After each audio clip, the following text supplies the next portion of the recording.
So here's the problem. So the engine is running, the air fuel meter is just maxed out and it's just stuck there. Doesn't do anything. But here's my stock O2 meters. They are responding really well, so the fuel mixture is around 14.7 and between 14.7 to 15.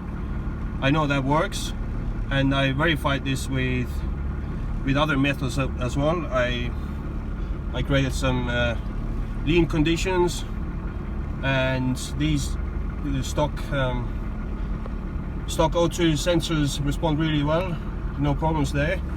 And this meter doesn't do anything.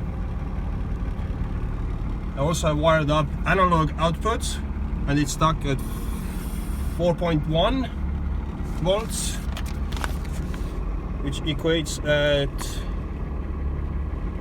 so around 18 fill ratio.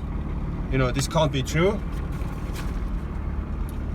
It won't be stuck anyways at that specifically 4.1. It always tends to stuck at 4.1.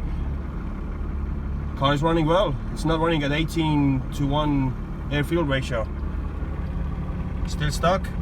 Sometimes it does come alive. It works for a little while and then it just stops again.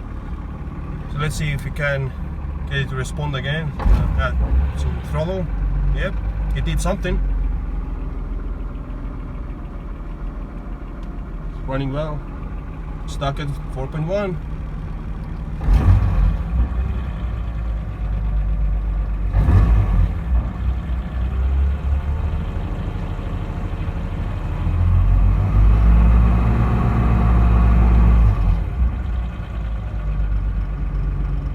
$12, $13, $17.